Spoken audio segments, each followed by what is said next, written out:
बिस्मिल्लाह रहमान रहीम। कमसन रिजवाना के केस के अंदर एक बहुत बड़ी डेवलपमेंट हुई है। रिजवाना बच्ची जो 13-14 साल की बच्ची है, जिसको सिविल जज आसम हफीज़ और उसकी बीवी की तरफ से मुबैना तौर पर तशद्दुद का निशाना बनाया गया था। उसके बाद जो हमने वो सीसीटीवी फुटेज वाली सारी कहानी का पोस्टमार्टम किया, उसके बाद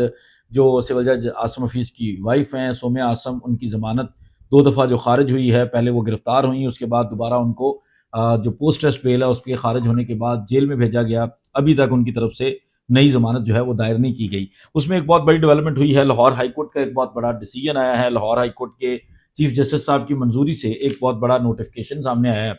और उसको मैंने पोस्ट किया था। मैंने एक कम्युनिटी पोस्ट के जरिए आप लोगों को बताया था, जिसमें आप लोगों में से बहुत सारे लोगों ने उस नोटिफिकेशन के ऊपर जो है वो क्वेश्चन किया कि वो नोटिफिकेशन क्या है। तो वो इतनी आसानी से कमेंट सेक्शन में समझाया नहीं जा सकता था, तो मैंने सोचा कि एक मुख्तसर वीडियो के जरिए आप लोगों को बता दिया जाए कि ओएसडी क्या होता है। खबर ये है कि 16 अगस्त को, आज से एक रोज़ कबल 16 अगस्त को लाहौर हाई कोर्ट के हुक्म से सिविल जज आसम हफीज़ को ओएसडी बना दिया गया है। ओएसडी क्या होता है? ऑफिसर ऑन स्पेशल ड्यूटी होता है। जब कोई बड़ा अफसर होता है और उसके ऊपर कोई इल्ज़ाम होता है और उसको जिस तरह हम लोग डिमांड करते हैं कि फॉर द टाइम बिंग मुअत्तल कर दिया जाए, फॉर द टाइम बिंग उससे चार्ज ले लिया जाए, उससे काम ले लिया जाए, उसको उसके काम से रोक दिया जाए, तो बड़े ऑफिसर्स के लिए जो टर्म यूज़ की जाती है वो ऑफिसर ऑन स्पेशल ड्यूटी होता है। कोई पुलिस वाला गलती करता है तो नॉर्मली उसको लाइन हाज़िर कर देते हैं और ज़्यादा मुअत्तल कर देते हैं। लेकिन ये जो बड़े अफसरान होते हैं, इन लोगों के लिए ओएसडी की एक बड़ी ज़बरदस्त टर्म रखी गई है, जिसका मतलब होता है ऑफिसर ऑन स्पेशल ड्यूटी। अब ये 16 अगस्त का पहले नोटिफिकेशन आप जो स्क्रीन पर देख रहे होंगे, ये नोटिफिकेशन आपके सामने है, जिसमें ऑनरेबल चीफ जस्टिस साहब और जजेस, हर नोटिफिकेशन के लिए चीफ जस्टिस साहब और जजेस का अप्रूवल ज़रूरी होता है। तो उन्होंने कहा जी कि वो लोग जो हैं वो बड़ी खुशी से ये कह रहे हैं कि मिस्टर आसम हफीज सिविल जज cum magistrate awaiting posting Lahore high court Lahore at Rawalpindi against an existing vacancy as officer on special duty in the public interest with immediate effect। ये इस्लामाबाद के अंदर जुडिशल अकेडमी के अंदर काम कर रहे थे, लेकिन ये लाहौर हाई कोर्ट के एम्प्लॉई हैं, पंजाब के एम्प्लॉई हैं, पंजाब की तरफ से गए हुए जज हैं। तो इसलिए चूंकि इनका मदर डिपार्टमेंट है, इनका पेरेंट डिपार्टमेंट है वो लाहौर हाई कोर्ट है, तो लाहौर हाई कोर्ट ने ही इनको रेगुलेट करना है, इनको कहीं लगाना है, इनको कहीं उठाना है, इनको निकालना है नौकरी से, कुछ भी करना है वो लाहौर हाई कोर्ट ने करना है। तो ये नोटिफिकेशन निकाला गया आज से एक रोज़ कबल, और जिसमें उन्होंने कहा कि जी एक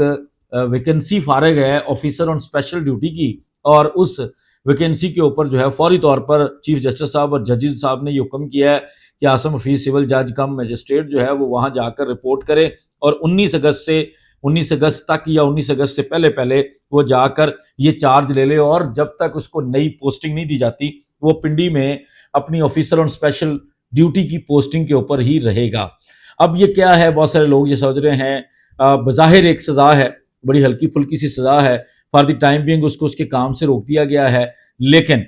इसके अंदर कोई ऐसी बंदिश नहीं है कि उसको तनख्वाह नहीं मिलेगी, कोई ऐसी बंदिश नहीं है कि वो जज नहीं कहलाएगा, कोई ऐसी बंदिश भी नहीं है कि वो अपने इख्तियारात जो है वो इस्तेमाल नहीं कर सकेगा।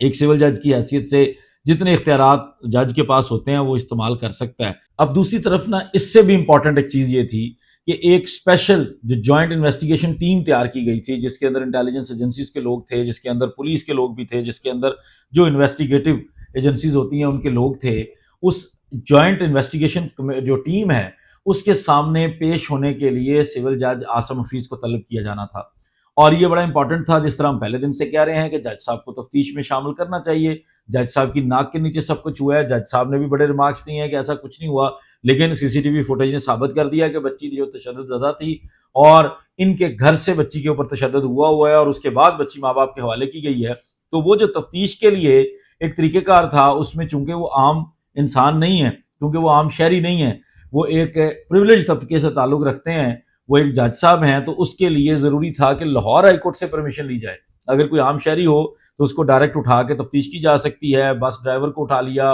उससे भी पूछा, जो दरमियान में बच्ची को प्रोवाइड करने वाला था उससे भी पूछा, लेकिन जज साहब की दफ़ा लाहौर हाई कोर्ट से इजाज़त लेने की ज़रूरत महसूस हुई। और हमारी जो रिपोर्ट है, जो दोस्तों से पता चला है, उसके मुताबिक जो जॉइंट इन्वेस्टिगेशन टीम है उसकी तरफ से इजाज़तनामा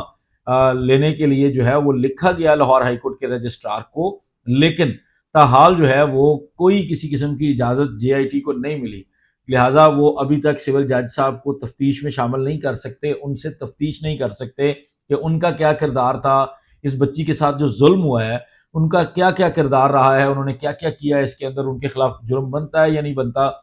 ان کو ابھی تک لاہور ہائی کورٹ کی طرف سے تفتیش کی اجازت نہیں دی گئی، اور عاصم حفیظ صاحب کو بھی یہ اجازت نہیں ہے کہ وہ JIT کے سامنے پیش ہوں، کیونکہ وہ جج صاحب ہیں اور لاہور ہائی کورٹ نے اجازت دینی ہے تو ہی یہ معاملہ آگے بڑھنا ہے۔ لیکن بہرحال یہ ایک مناسب سا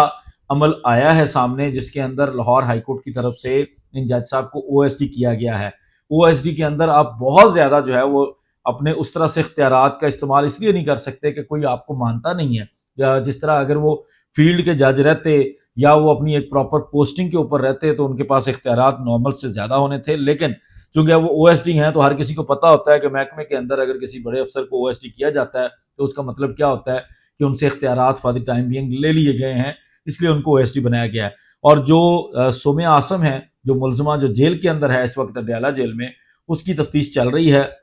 اس کو جوائنٹ انویسٹیگیشن ٹیم نے تفتیش کیا ہے، مزید بھی جو ان کو چیزیں چاہیے ہیں وہ لے رہے ہیں، اور سومیہ عاصم نے اپنی اگلی ضمانت جو ہے وہ ابھی تک دائر نہیں کی، جو بظاہر لگ رہا ہے کہ وہ انتظار کر رہی ہیں کہ یہ اگست کی چھٹیاں ختم ہوں اور پھر وہ جو بھی کنسرنڈ جج ہوں گے، جو جج کنفرم ہوں گے کہ انہی کے پاس ہی ساری سماعتیں ہونی ہیں، ایک ڈیٹ کسی اور کے پاس اور دوسری کسی اور کے پاس نہیں ہونی، تو ان کے سامنے وہ انشاءاللہ تعالیٰ جو امید ہے کہ وہ اپنی ضمانت رکھیں گی، اور ہمیں یہ امید ہے کہ جس طرح سے CCTV فوٹیج سے ثابت ہو چکا ہے تو یہ اگلی ضمانت بھی انشاءاللہ تعالیٰ خارج ہوگی، اگر جو ہے وہ آنریبل کورٹ یہ اپروپریٹ سمجھتی ہے کہ ملزمہ کا جو آفینس ہے وہ ملزمہ جو ہے وہ اس کے اندر سامنے نظر آ رہی ہے کہ وہ آفینس ان کے خلاف بنتا ہے۔ اور جو سول جج صاحب ہیں، اگر ان کے خلاف تفتیش کرنے کی اجازت ملی تو وہ بھی ہم آپ کو اپڈیٹ کریں گے، چونکہ اس ٹائم جو ہے وہ اس کیس کے اندر ابھی تک کوئی نئی ڈیولپمنٹ سامنے نہیں آ رہی، جب تک وہ ضمانت کے لیے نہیں آئیں گی یا پولیس کی طرف سے چلان نہیں فائل کیا جائے گا، جو کہ تاخیر کی جاتی ہے پولیس کی طرف سے۔ اب تک پولیس کو چلان اپنا جمع کروا دینا چاہیے، قانون کے مطابق تو 7 دنوں میں جمع کرانا ہوتا ہے، لیکن جب بھی وہ جمع کرائیں گے تو پھر صحیح ڈیولپمنٹ سامنے آئیں گی کہ وہاں سے پتہ چلے گا کہ اس کیس کو کتنا کمزور بنایا گیا ہے، کتنا طاقتور بنایا گیا ہے، کیا چانسز ہیں کہ سول جج صاحب یا ان کی بیوی یا کسی اور کو سزا ہو سکتی ہے، یا یہ معاملہ جو ہے وہ اسی طرح کا ہوگا جس طرح بہت سارے کیسز ہمارے سامنے اور بھی آتے ہیں۔ جو بھی ڈیولپمنٹ ہوگی وہ آپ لوگوں کے ساتھ شیئر کرتے رہیں گے۔ بہت شکریہ، السلام علیکم۔